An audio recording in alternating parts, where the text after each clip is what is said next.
Okay, everyone, it is Tuesday. We have another session and edition of the MSP Initiative Live. We bring our good buddy back, Ken Patterson from PAX8. I'll try and do that fake Boston accent, but I always do it badly. How you doing today, Ken? I'm hanging in there, man. You can see my my view is a little changed. I'm doing a little work down here, and so my signs are off, my walls off, my green screen's off, but it's all going to be coming back. I actually went and splurged a little bit, George, and I got myself a 49-inch curved screen Samsung. So I was all excited. I did the homework. I sent notes to all my, the really nerdy people, and gave me reviews and all this other stuff. The thing comes in, it's sitting next to me. I'm so excited, but I can't touch it until I have time. Finally have time over the weekend, come over and set the thing up, get it all set up, and I'm looking at the screen. I'm like, there's something not right with that. It was like a little weird spot. Turn it on. It's busted inside. Wow, that sucks. So yeah, whole story with UPS on that in Amazon, but tomorrow I get the new one. So we'll see what that looks like and feels like with the, because I'm normally doing this and I'm going like this, the multiple screens. I want to see what it's like with one big screen. I mean, I got 6 screens now. Yeah, that's what I'm saying. I try to avoid that by getting one big one, and then I'll have my other ones maybe set up if I can even fit them. The 49-inch is pretty big, and it looks pretty good for the part of the screen I could see. Sure, no, I get it. Now it's funny. My guys think I just was after the swordfish look, right? With the, with the 6 screens. So I got Bill Gates home office. I got something on every screen that's legit. I do. Like on one screen, I got call stats of the day, email, like my main working screen. I got my like Teams and Slack and all the messaging apps on that one. And on the last one, I have like second set of comm apps, right? Soft phone, so on and so forth. So I got just a little bit of everything, a lot of working space. But yeah, 50 inches. I got to tell you, I never thought that shipping a TV through the through the USPS, right, FedEx, whatever was going to make it. Clearly not. Yeah, we always thought that fragile meant kick here. Yes, I can imagine them playing soccer with that. Darren's like, too many screens. Yeah, Darren, trust me, buddy. He says never too many screens. Oh, never. Yeah, I agree with that wholeheartedly. I could have like another 6 screens and I'd be good. That's what I was going to say. If I could afford it, I'd probably have 2 49-inch screens on top of each other. And then I mean, we could make that happen but how long it took to get that Brady jersey to you. I mean, it may be what. Right. Well, we got the Gronk one too. So we're totally square now. Right. Okay. So I doubled down, right? You doubled down. Right. Okay. We're exactly the right personalities for that. I do just the right amount of pushing, and you do just the right amount of delivering. So it works out. I love to deliver stuff. I don't know if I'd ever pick up FedEx as a career, but yeah, maybe I'll start my own shipping company. It's all good. Yeah, we know there's a few stores you can't go into, but those stores don't deserve to have me. I think. I agree. I think voting with your dollars is a legit thing, right? Yeah. Speaking of which, not to get super commercial on you, but notice that your team, your company, PAX8 makes the final kind of formal launch into UK finally.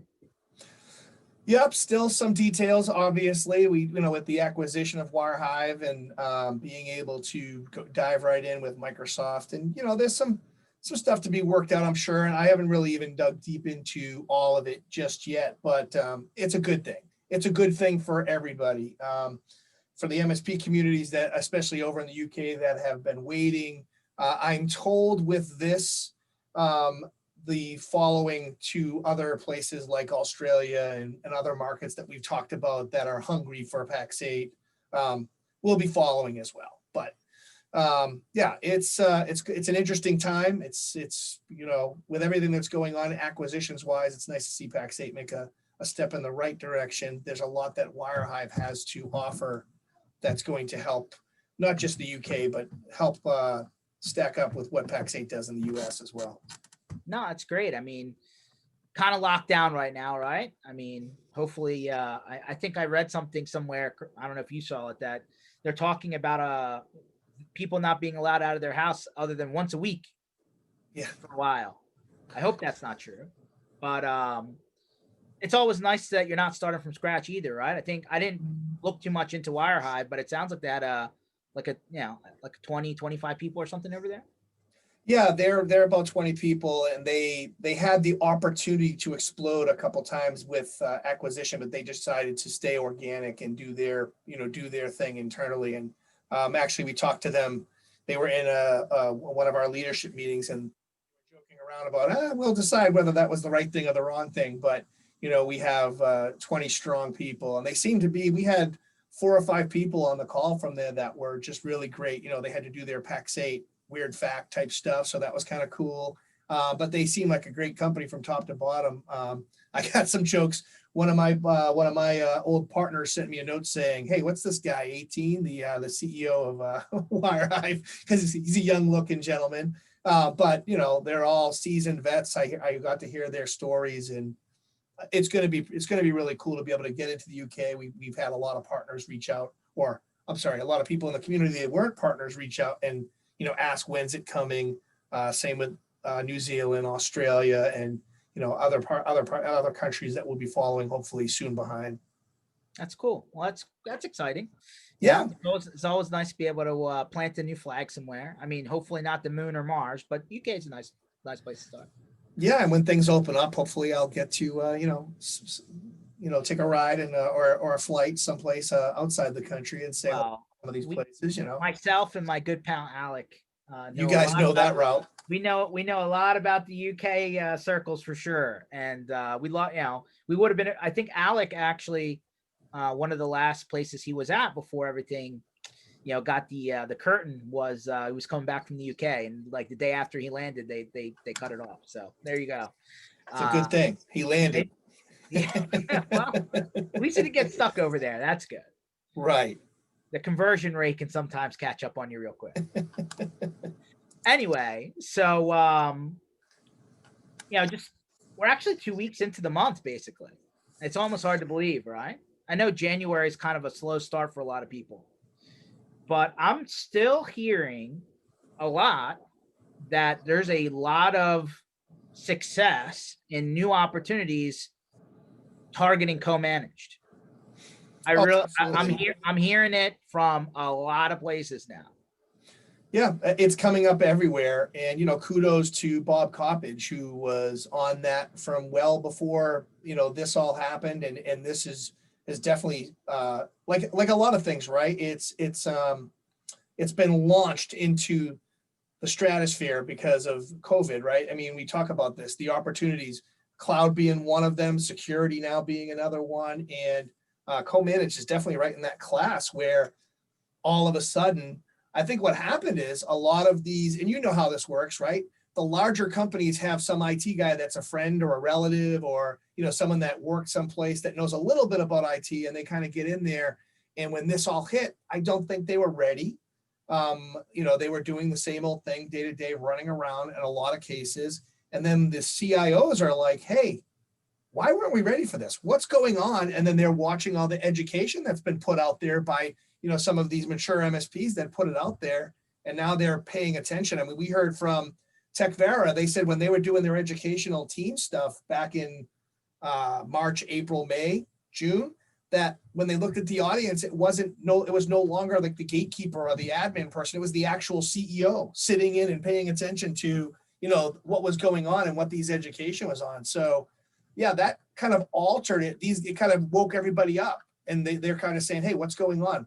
What are we doing wrong? And then they're seeing the MSPs put out there, hey, we can help you. We have the tools. We can make your people look even better. So you don't necessarily have to get rid of their IT guy that wasn't prepared, but now they have a kind of an extension of their team to do that, to help. That's true. Seth actually pings in. He said, email migration and phone migrations to Microsoft Teams has been a door opening for co-manage for him. He says, we have gained 4 large contracts in the last 45 days. Congratulations, Seth. That's fantastic. And that's what we're seeing. We're seeing a lot of that. Your foot in the door, much like, not to plug Mr. George over here and VoIP, but I feel like that's the same thing with VoIP, where, you know, things are blowing up, people are looking that way. You can, even though you're an MSP, if you got that VoIP behind you, you can step in the door with a VoIP solution. And as they're talking to you, that's when they say, hey, by the way, do you guys know anything about technology? We're having some issues or things like that. And that's where Yeah. it No, I mean, helps. 100%. You know, I was talking with Reese over at TechVera just the other day, and they're literally utilizing job postings as the who's out there looking to fill internal IT roles as a way for them to get in and talk to a decision maker about Right. a co-managed approach. And I never even thought about that. I mean, like usually it's been this moat, if you would, right? On one side you have, hey, I want to take it all, don't hire an internal person, outsource it to us. Or, hey, you know, we want to staff somebody there, right? Several days a week, right? We're going to take somebody from our team and just park them there. Right. Here it's, hey, yeah, we're not looking to be your everyday guy, but we like to work with whoever you pull in and solve some of your business objections, because it's hard for one person to deal with it all. And I feel, and maybe I'd love to take your opinion, people who have like the individual internal IT person, usually is that 50 people, 100? Like, what's the magic number where they say maybe it's time to have somebody on site? Yeah, you know, that's funny because we've all had that conversation the last however many years, right? When is it at that point? And I know most cases, you know, people will get around that 50 mark and say, you know, it's a little bit hard for them uh to manage it, and they want to have someone in-house and all of that. But I do really believe it's like anything else. It's more about what the business does than it is about the size, right? Because I'll give you a couple examples. I had a 20 person client, and they handled the 24/7 support. You remember when you used to get credit cards and you had the insurance on that? So you have an Amex, you go to Africa and you get speared by a rhino, you know, they're going to pay for you to get airlifted and all that stuff. This was the company. We were their support team, and they had to be up 24/7 because these types of things happen. I only use that. That's an actual story that really happened. Oh yeah. All right, hold on. Tell me the story. So, I gotta you put the plug in. Now we gotta. I know. So we had so the company had an American who went to Africa, was on a safari, got a little too carried away, got out of the vehicle, was trying to take pictures, and a rhino was faster than he thought, speared him. You're serious? Oh, I'm serious. Luckily, only got like a portion of him, or he would have been dead for sure. But so he's laying in this field in the middle of Africa with, okay, what are we going to do? And we had, we just handle the technology for the folks, but they would handle the professional service, the medical services, making sure that someone was with him immediately. They would get him to the right hospital. If they required him to get back into the country, sometimes it required diplomats. So they had connections in DC where they had to say, hey, we have to get somebody back. In one case, someone died in another country and they had to get a priest or a rabbi. I can't remember what it was that they had to do this. It was part of their religion. And they had to go to DC to get this person special rights to get them on a chopper the next day without a passport to go and give. All these crazy stories happen through this special insurance. So they were 24/7 and we had to set them up. So they were 20 people and they were like a company that had 1,000 people, right? Their needs were gigantic. They were great. They had to have an internal IT staff. They had to have us. We did all their backup. We used to do, I wish I could remember the name of the product. Maybe I'll remember it. But we had a product where their whole entire server infrastructure was mirrored to our office so that if they ever went down, and we had to do monthly checks of that, we had to test it where they'd call us and say, hey, testing, and they would send someone over. We'd set the whole entire thing up. Wow. Wish I could remember the name. It was years ago. But anyway, they were only 20 people. And then I've had businesses that had 100 people and all they did was Office, right? They did Word documents and spreadsheets and they didn't require as much love. So there are those instances where it doesn't get measured. But, you know, I see some people say 100 to 125. It's more about the needs, what's going on internally. And as you know, the IT person in a company like that size, like even 50 and above, does more than IT. They usually sit in there, and it's because they're going to help with database things or phone system in the old days, right? They would have to help with the phone system. There was always something they had to do. So yeah, I mean, the main thing is, like you said, getting your foot in the door with them and making whoever the IT person is the champion. Because that's the best, honestly, it's the best thing where you can say, hey, we have tools that you have no access to, like our RMM tool, right? We can monitor, we can ticket, we can do all that stuff and just sit back. And if you need us, we can become your consultants for projects. We can help be a part of your planning team, whatever it may be. And, that's where So, I didn't some, coin the phrase, but Ian Richardson coined the phrase. That's where you get your mailbox money, where you just sit back and let them use your tools while you're sending them a bit, yeah, it's almost like the MSP is becoming a mini distributor to some degree, right? Because they've taken their package of services and software and SaaS, right, and said, hey, here's all the stuff that you're probably already consuming just in different ways, and let's see if we can kind of combine some stuff. So right. So that's And just quick, Seth had a question about the supply chain. Yes, Seth, I'm hearing that a lot across the board. So yeah, I mean, I don't know I don't think it matters who it is you're getting it from. I think it's everywhere, Dell, HP, whatever it may be. Are we talking about, this like 2 months into COVID and you couldn't get a laptop and a webcam? Is that what we're talking about here? Like what kind of supply chain I'm stuff? hearing, and I will, yeah, see, I was going to say, I'm hearing laptops and just equipment in general. I just talked to an MSP right after the holiday, and they were waiting since before the holiday for a server to show up. And you know how hard that is, planning for a job and you don't know when your server is going to show up. And that was Dell, I believe. So Wow, Seth's saying he has orders getting canceled left and right. Seth, is it 1 minute? Is it HP? Is it Dell? Is it a distributor? Like, is it anything? I'm just trying to get an idea. Dell and Tech Data. Okay. And I think the person I was talking to was Dell and D&H. So it might be a Dell thing.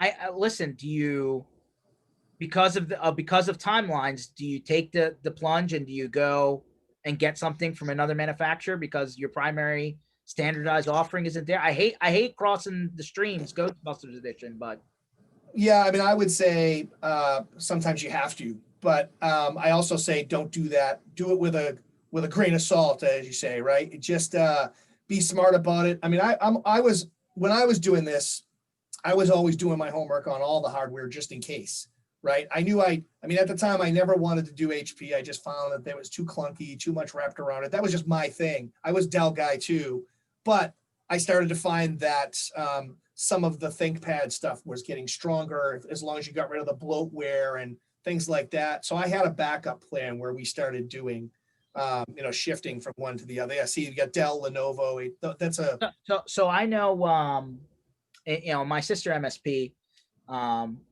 we do a lot with municipal there, like police departments and license and inspections, like, regular municipal pallets. So the police got stuck on Lenovo. They liked it. So they just kept on, they just said, hey, standardize on that and call it a day. So right. guys, I don't know if, we're seeing a lot of Lenovo availability. We're based out of Pennsylvania. D&H is here, in PA. So I don't know if that'll help you, but you can actually see stock and inventory and order rather than back order. I don't know if that. Yeah, Lenovo's strong too. They've been strong for the last few years coming into it. So it's definitely it's definitely a viable option. Yeah. If you're gonna bare metal them, that's even better. Then you don't have to deal with anything that's being shipped on them. Yeah, to be honest with you, that's actually a good story about co-manage, right? The police officer that backs his way into the IT role, and then 10 years later, it's like, well, this is the way it's always been done. Well, things change, right? I mean, in technology land, it almost changes too fast.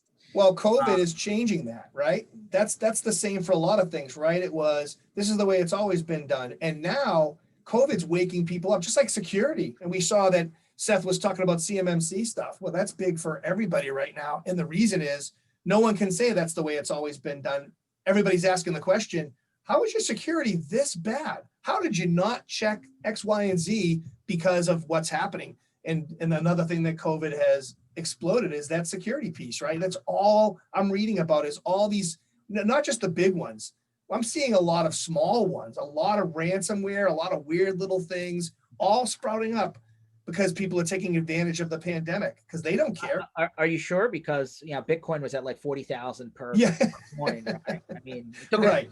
took a nice dip there like a day ago, right? Now it dropped by like 10,000, but I feel like at the end of the year, all of a sudden, all the cryptocurrencies go like this, right? I don't know if it's like a Yeah. tax strategy or something.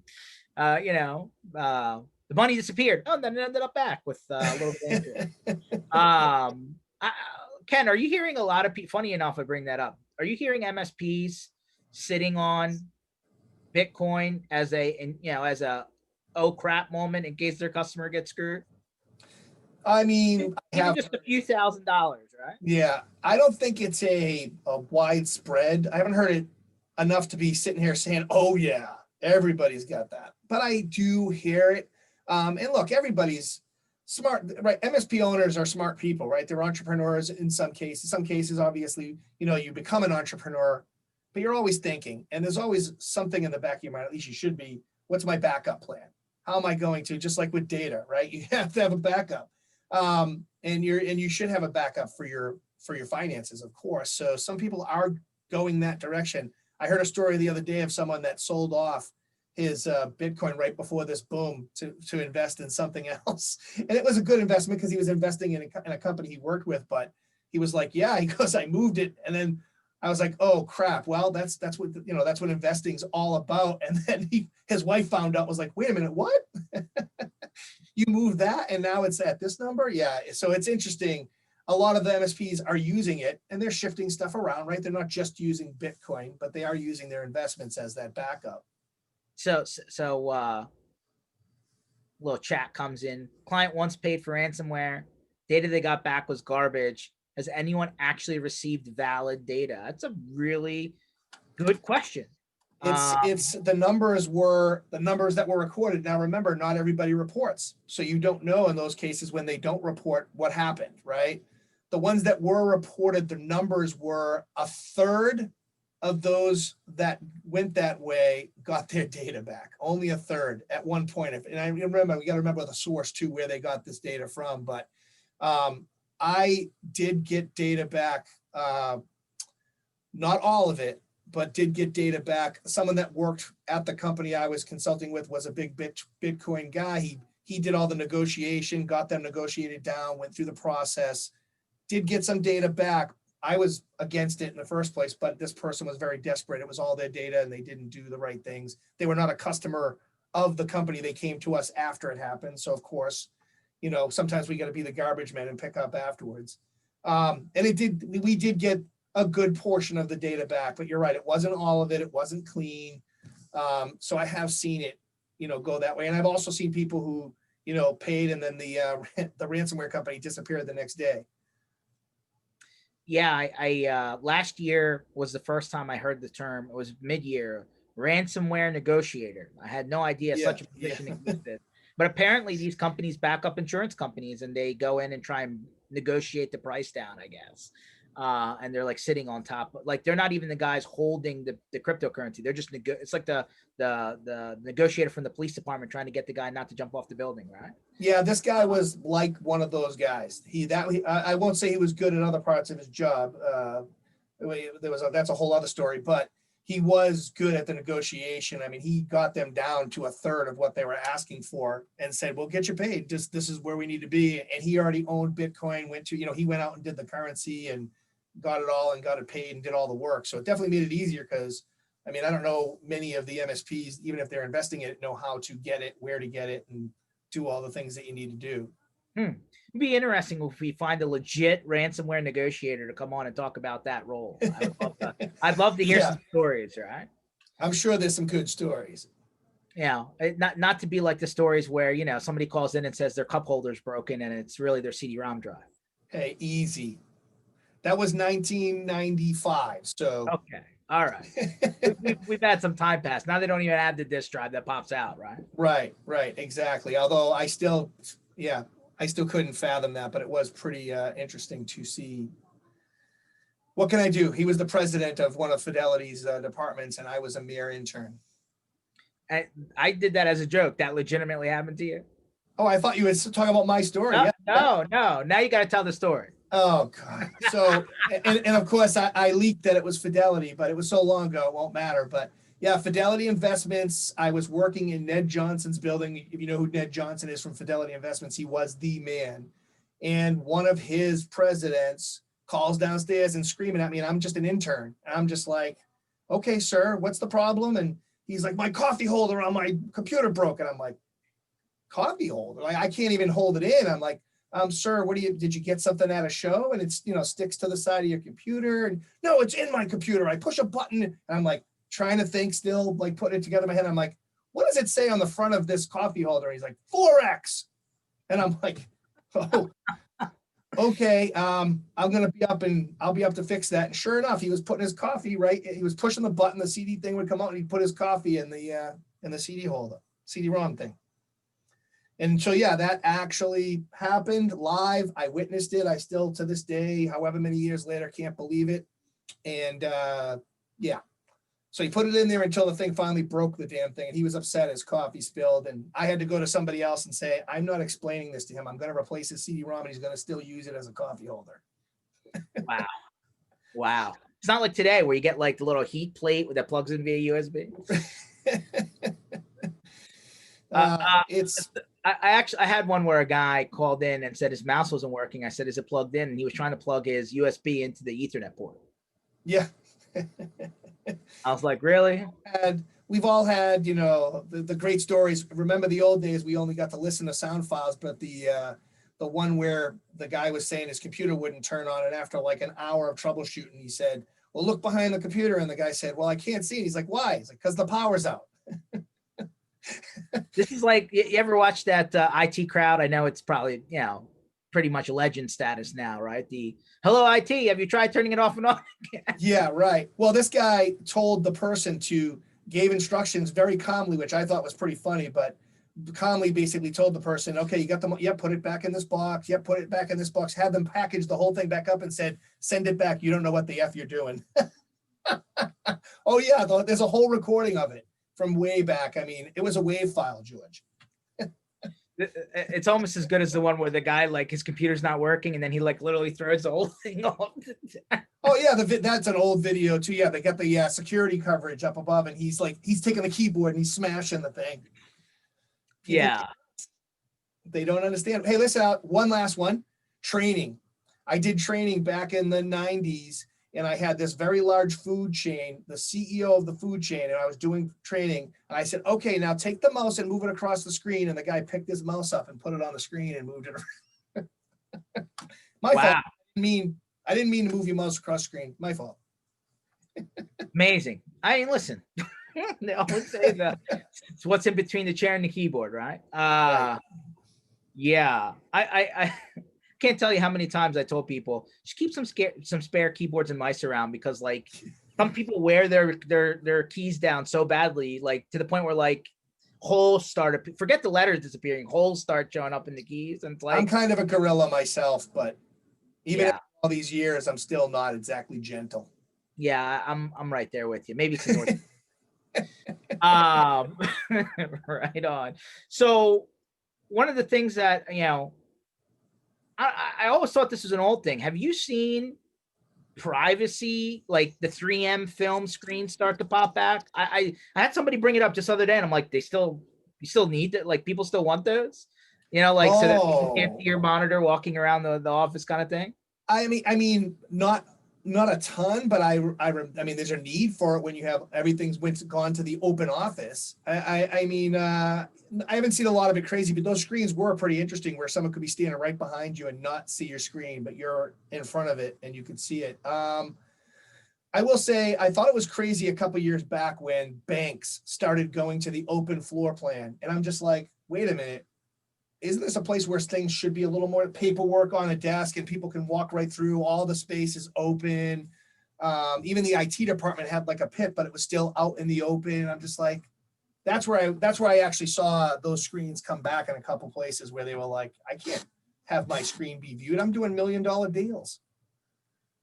Yeah, I just had somebody bring it up the other day. And I was like, you want what? I was like, they even sell those? Seth comes back. He's like, don't have two plugged in at the same time. It's great when a key's held down by a stack of papers. I've seen that.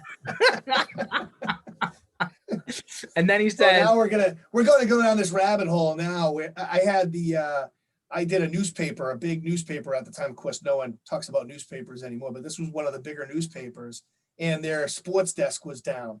And I'm going crazy trying to figure this stuff out. They had added some people on because they were super cheap. They added some people on and they put a switch under someone's desk that nobody knew about, and the dude swung and kicked the thing out. And so I finally find it. I'm like looking under a desk and like, you gotta be kidding me. It wiped out the whole sports desk. wow. I mean, so I'll go into that in a second. Yeah, he said HR and an open floor plan. Bad idea. Yeah.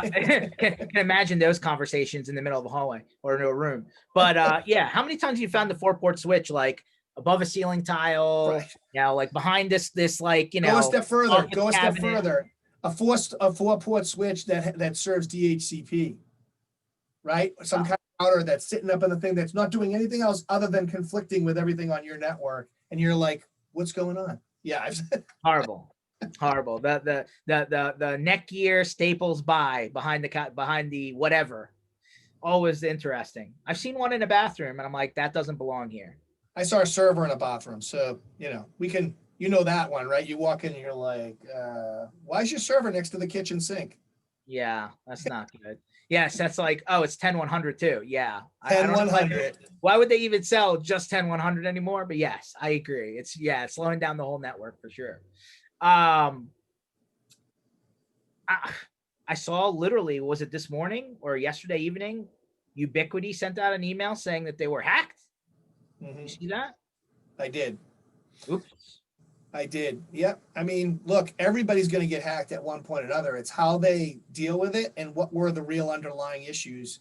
I think we're done saying ha ha ha at someone getting hacked, and that can't happen to me. It's, oh shit, when's it going to hit me? What am I going to do to stop that? Right? It's just going to we just keep getting lessons every day where we're all shocked. Wait a minute, how can that be? They're a large company. They could have easily stopped this just by doing some key things. But we also forget that large companies have a lot of red tape, and you don't just get things fixed by someone saying, hey, we should fix this security problem. Somebody's got to be in charge. But yeah, right. Seth says it was their internal cloud controller. Well, that's kind of part of their business, but hopefully it's stuck to just their internal stuff, which probably isn't ideal, but how many people were actually at the office, I guess? Although right. the cloud controller could have been access points and switches and stuff anywhere, right? So I don't know. I heard this interesting piece, and again, I'm not touting any one product. It's not even a product that's on my line card, but Sophos has this interesting tool with their firewall that if you have a network and you set this up, if a workstation gets malware or it has any indication, it gets disconnected from the network automatically. Won't allow it to connect until obviously something manually is done in the firewall. I thought that was kind of cool. Just thinking about next level technology, because when you are in that environment, all it takes is that one workstation to hit, that has access to the share on the server, and then that's how it all works. Clearly with cloud, it's a little different now, but I thought that was kind of a cool feature that someone just brought up yesterday or the day before, that they were setting it up and they forgot they set something up and it caused a problem because they were doing it the whatever way. But I thought the idea behind it is pretty cool when you know that one workstation can set off. That is an interesting concept. It's almost like that's like, remediating after the fact kind of thing. I remember back in the day, college edition, you show up in the dorm, you plug in, and like you had to, like, you weren't immediately connected to the outside world. You had to pass 3 or 4 checks of their software. It was like your computer passed a virus scan. You're on the latest version of the operating system patches, blah, blah, blah. Right. And then they'd let you onto the actual outside network, which was kind of cool. I haven't seen that deployed in too many places, to be honest with you, but I was saying college edition, that's pretty advanced. They should be doing that now. They should be. But I have yet to see anybody else really implement that on a large scale. So, but of course, this was back in the day of, Napster and BearShare and, all of those file transferring, sharing. Right. Yeah. I wish there was something that would have stopped people from having a certain amount of bandwidth on those type of products, because that would have saved me some headaches back in the day. You know, CEO of a major company, the whole network's down. I'm losing my crap running around trying to figure it out. And then I go in the CEO's office and he's like, no, everything's status quo. And I'm like, well, your accounting people can't do a damn thing. And then I go into his assistant's office and I'm like, what are you doing? She's like, what do you mean? I'm like, what are you downloading? She was downloading every album from that year, the whole album, every album on Napster, on the network. And took the whole, took the bandwidth down to nothing. Nobody on the network could work. Their accounting department couldn't do billing. It was, yeah, like, so think about this. Like, everybody's probably heard at some point of the internet too, right? This is where they got speed. Like, think back in, those days, right? 2004, 5, 6, right? Bear share, Napster land. Colleges on internet too were delivering gigabit to the dorm room port. And this was like before fiber to the building and all that other stuff that we have now available, right? Where you can get gigabit to your house kind of thing. So you're talking about 15 years ago. I mean, they were delivering gigabit to the college room, and they literally had a file sharing app for just people at college campuses who are on internet too, so that they didn't have to wait for the transfer to occur, because it was like inter-network, right? Internet to across college campuses. Yeah. So needless to say, a lot of people in those college campuses got the RIAA, what was it, Recording Industry Association, whatever, like the lawsuit. Like, hey, we tracked your IP address down to your dorm room, and now you're gonna have to pay. Right. Yeah, I remember that was the big thing, right? The multi-million-dollar bands suing poor college kids for downloading their music, Metallica being one of them. And I started hating Metallica after that point. I'm like, come on, there's got to be a better way. Some poor college kid downloads a Metallica song and now he's done. And yeah. And I loved what Eminem did. Eminem put his album out there, downloaded so many times, and his album still went platinum. So he proved the point that you didn't have to go suing these people that were downloading music. They still bought their album. Luckily enough, people ended up settling a lot of those for like $4 or $5 grand, but that's still a lot of money in my opinion. For a kid in college who's barely making his tuition that's going to be adding up. Yeah, that's a lot of money. So interestingly enough, that wasn't it. Yeah. So Seth kicks back in and says that feature for Sophos requires the Sophos firewall and the Sophos AV to work in conjunction with each other. And then we had another person pop in say disconnecting an infected system was a feature of MS Forefront before it left the mainstream. And he said 40 client, which I believe is part of Fortinet, I assume, has that feature, and again ties in with their firewall and UTM. So there's got to be a combination of like the base of the network talking to a piece of software somewhere, right? Right. Yeah. Well, as long as that base of the network's not a Netgear 4 staple, right? Right. Begs a question. Does the UTM still have life, right? I mean, how many people are shipping UTMs now out to everybody's home office? Because now that all these people are super remote for a while, I mean, is there even a low enough unit that's worthwhile to ship to people's homes? I think there is. I think a lot of these companies have a unit that makes sense for that. But at the same time, it's almost I guess if you could do more of the WVD stuff, you're less inclined to have a device there as well, right? So there's those options that you have to think about. But I do know, I would say, I know from experience, the last MSP I worked with, we were working with Sophos, and they did have a unit that was reasonably priced to put in small offices and for, obviously if they had to do it at home. Not sure how friendly it is with the home network, the home network with people's Xbox and all that stuff, but or PlayStation 5. PlayStation, Xbox, right? Those are all toys that I know very well here in my house. Well, you were just saying that you have one of your kids that's still at home and he's heavy on the gaming, and you were having like after you fixed your Comcast issues. Well, we already know all about that. What did you do? Arrow? Was it EEERO? Yeah, EERO. Yeah, I use that for the Wi-Fi in the house. And actually it comes with some pretty cool security features that is separate from if I didn't have what I had through PAX8.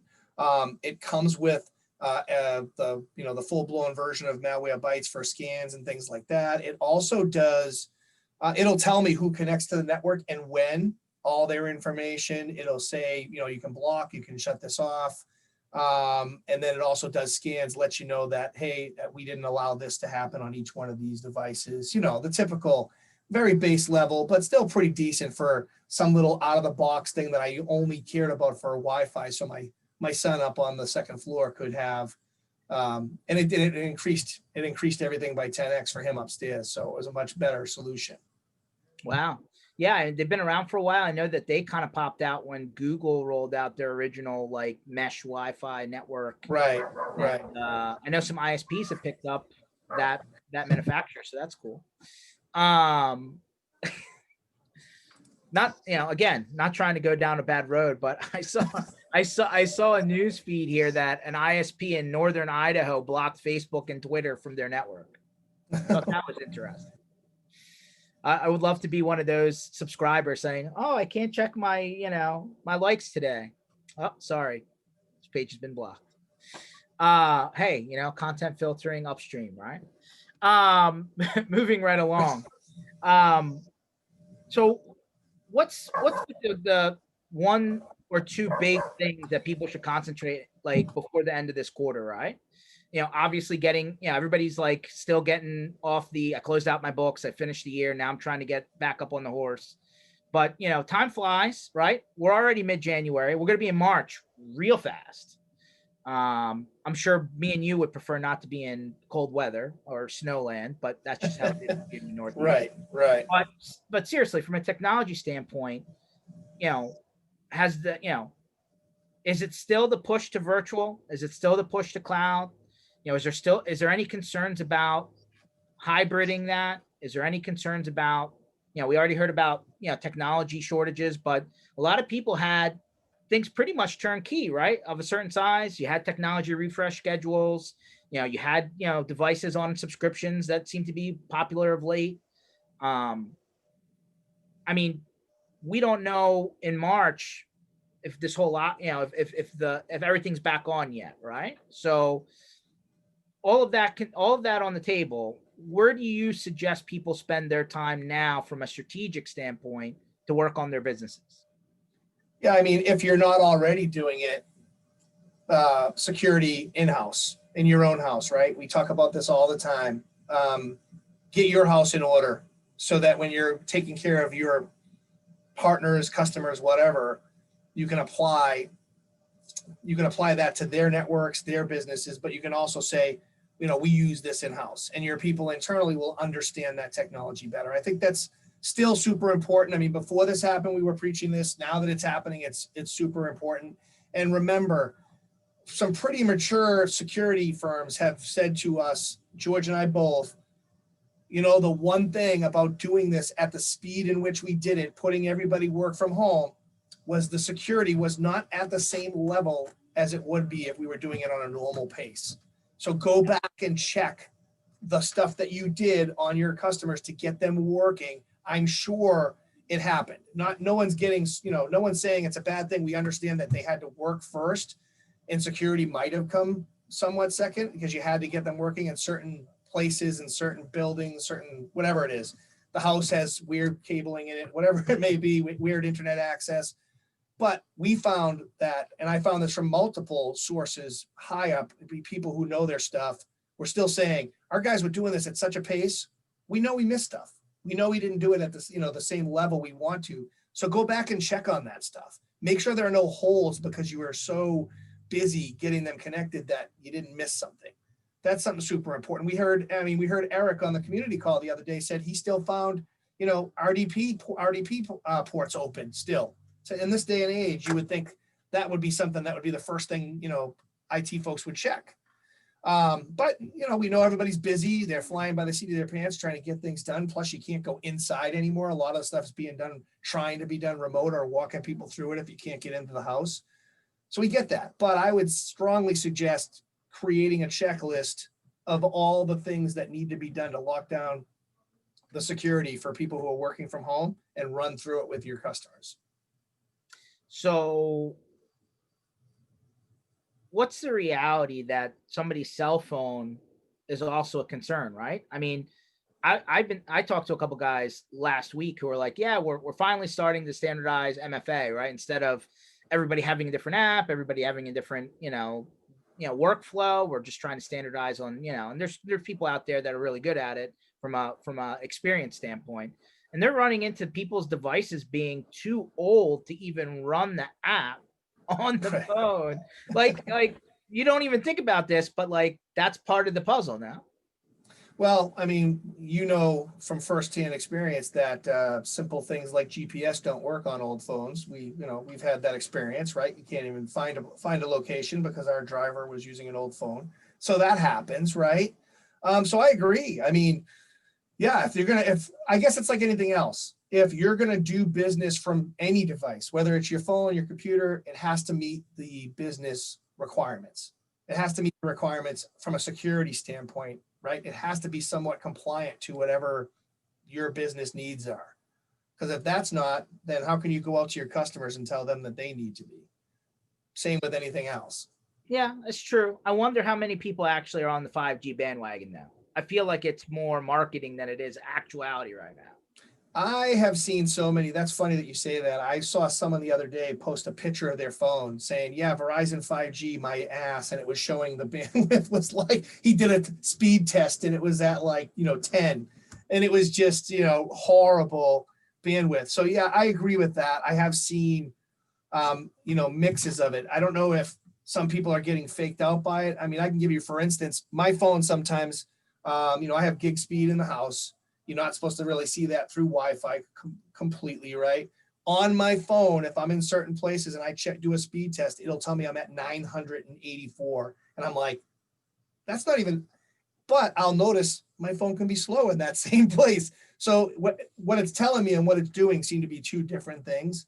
So I could definitely see where the 5G thing's out there. And even if it shows you're getting some killer bandwidth, the phones still seem to act the same exact way. I'm not seeing that killer speed blazing through my phone. Yeah, agreed.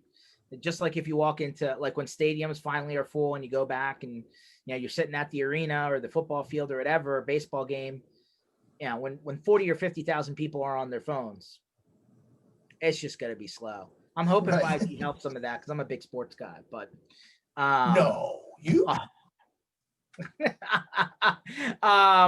One other thing that I mentioned it a couple weeks back. So switch from Verizon to AT&T. We know that story well, or at least you do. And they now install a security app on the device, right? So AT&T installs a security app, and they're pushing your traffic through VPN, through an AT&T VPN by default. Like from a security standpoint, I was like, I don't know if I like that or not. You know what I mean? Automatically going through the carrier's VPN. So I actually, so when my browsing started getting slow, I was like, let's just turn this off. And I was like, oh, that's better. But something to think about, right? How the carriers are trying to do things in the back end. So Seth comes in, he's like, so how you feeling about Doug Peterson? Yeah, I saw that. Not to go too far off the technology realms here, but Seth, a good buddy of mine, actually from TechVera, Justin Dews, sent me a message right after it happened, and he's like, you thought this was coming? Nope, I did not see that coming. I thought he was going to get at least one more season. I mean, they did renew him. They extended his contract 3 years. First Super Bowl winner in the modern Super Bowl age, right? Philadelphia, 60 years. So I thought it bought him a little bit more time, but all things come down to money in that world, in my opinion. And Carson Wentz had just signed a ridiculous guaranteed contract, which there was absolutely no way they were getting out of that unless Carson was so desperate to get out of town. He was going to write them a check for $20 million to get them to trade him, which I don't know about you, but if I give away $20 million, there's no guarantee I'm getting that where I'm going either, right? So probably not going to do that if I'm him. And yeah, so it's a who do we owe more money to kind of conversation. Well, I honestly thought I thought the coordinators would be blasted out of there. Are they going too with Peterson? Because the coordinators, you know, George, I've been in a vehicle with you listening to sports radio from Philly.